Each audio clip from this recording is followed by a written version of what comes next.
Voilà, chers amis internautes, merci Bosé Belé, le bossant avec écran Abino Kolanda Bisso. Monika Touzana prêtre, venanga mon voto. Donc, c'est-à-dire, si vous qui n'a pas tout, babi mon voto à la rame, mon quoi. Donc, si vous allez tenir, sentir, comprendre quoi. V, bonsoir non. Bonsoir. Ouais, tu écoutes, il y a une circonstance, moi, il y a Mawa, il y a un Bisso, Jérémy, Mbala, Auto Koufa. Mais juste un mot par rapport à Yanami. Ouais, ce que je me suis déplacé, moi sentais moi mon boulot ouais. Mais si on s'est déplacé, les gens qui ont pris petit langage à parler. Ça fait des années et puis le bunker dans le salon on a tout le temps et puis on a été et tout. Tout ça là toujours. Si malade dans les bannis au Tunis ça y est. Tout ça qui toujours dans tout ça qui n'a été comme c'est aggravé, tu n'as déjà changé l'hôpital, l'hôpital, banini. Tu n'es pas parti qui sont zamba zoaka mourir. Nous sommes bisaïté, il y a mon zamba mourir. Mais toujours comme la base oiseau avec mon lame n'a été belé. Pas témoignage de ça me belé donc.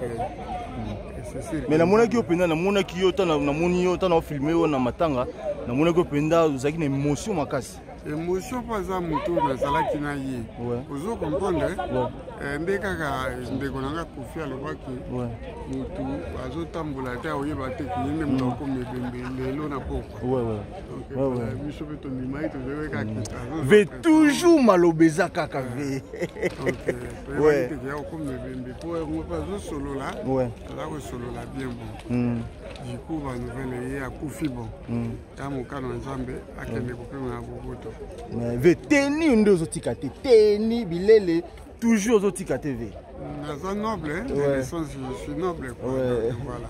Donc ça s'appelle mais vous êtes noble. Noble. Ça s'appelle Kala. Ouais. Mais par rapport il y a masolo o ingeza malelo ya Werason ndinga betité. Yo za na moni okolo bana batu tout o ba olanda biso na kumbela mukili chaîne na biso kumbela mukili. Donc comme on ngai naza ya ba wenge nazala kina bango. So na pe ayemba ngai. Ouais. Ngapi na zwa kinzela koko à Londres et uta na wenge.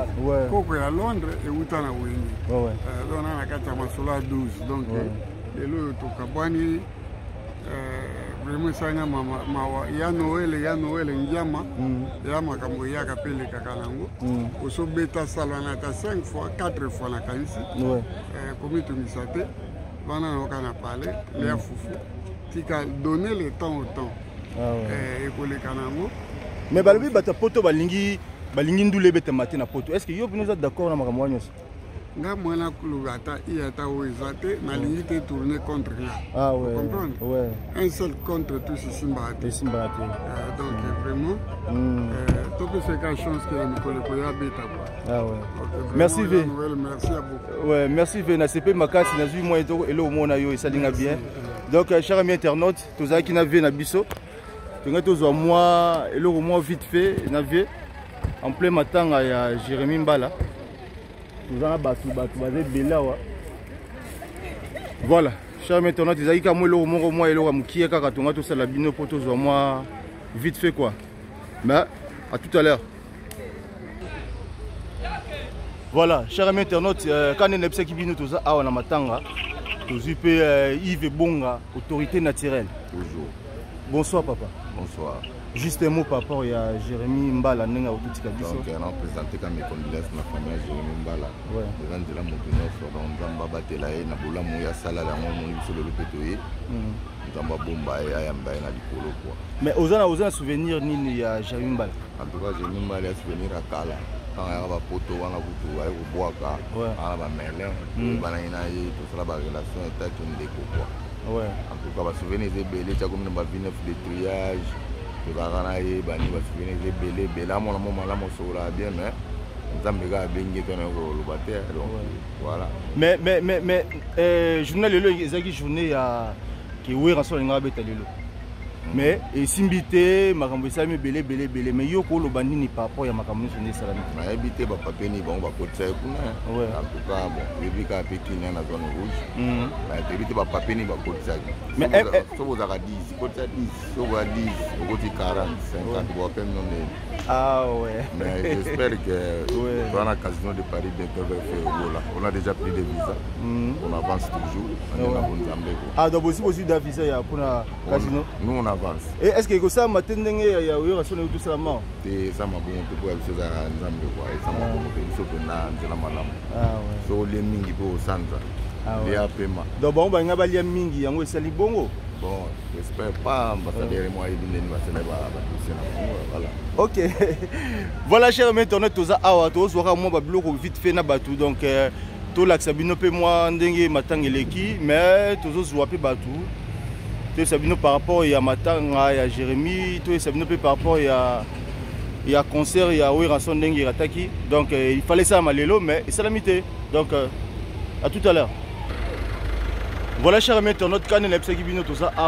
Donc, toujours l'impression par rapport à Matanga et à Jérémy Mbala. Bonsoir, papa. Bonsoir. Tout bon, nous avons juste un mot par rapport à Matanga et à Jérémy Mbala. Pourquoi nous par rapport à Jérémy? Par rapport à Jérémy, je me présente Eric Tenté. Jérémy Mbala, c'était vraiment un frère à moi, donc de longue date. Les gens de la Bissonio sont mes condoléances à toute la famille. Donc, vraiment, quand ils ont écouté, mais ils ont vraiment pour la Londres. Voilà, donc ils ont vraiment pour London. Mais vous avez un souvenir nini à Jérémy Mbala? Ah, Jérémy Mbala est belé. Si on a bandé au bas, donc Santa Tomotom de l'Equateur, là, vraiment, il y a belé. En tout cas, c'est difficile quoi. Mais journal et lopé ezaki concert ya Weranson mais ils a raté yo kolobani par rapport à journal le ndenge Wera raté concert nani Weranson fala beta lelo on a édité désolé ah ouais excusez-moi na matanga donc mama Wera oyebaki te ko nga beta lelo non on a édité en tout cas désolé papa mais ndenge pe raté kasi kolobani par rapport à on a continué dans le bandit, on a ébagité quoi. Désolé quoi. Ok, cher ami internaute, merci. Mais juste un mot pour finir avec toi. Donc, au Kolobani, pour la tout, pour la Ébagi Jérémy quoi. En tout cas, tous les lana baïba aux là. Tout ce que lana baïba aux c'est voilà. Merci. Voilà, tout ça peine de quoi ça. Bonsoir papa. Bonsoir. Namoni kuna nakati ya enterrement kuna ozalaki yo mtondo sur moi parole juste un mot par rapport à Jérémy Mbala Kolobani. Wana Zali, d'abord je me présente Thomas Tamasikini. Voilà. Je suis avec mon ami d'enfance, Kosi Moussassa. Ouais. Jérémy, on a bandi d'activité dans Château Rouge dans 2000. Donc aller qui bazoya dans un magasin de temps en temps pour qu'il y ait des biloko. Nani alati bilamba Jérémy te. Badjin biloko ni surtout lelo lekati biso nzamba zo lokumu. Que son âme repose en paix. Les souvenirs moi aux alentours papa yi. Non, je me rappelle encore azali na badjin moko boye. Na alingaka nga na somba ngo po na ba dessin na makolo. Alors na pesi mbongo te mais aza ko insister na ya kozwa ngo. Na landa tina gare a choisi le roi. A soigné sanga na ndenge mo mukete vraiment. Donc to soana to seka yana leki.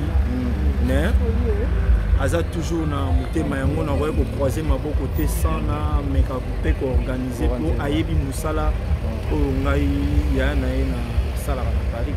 OK. Papa yoko lobani papa ya matanga lelo quoi. Non, ça m'a fait trop mal, moi j'ai de la peine. Ouais. C'est vraiment un frère. Je vais aller tout le monde en l'état en temps.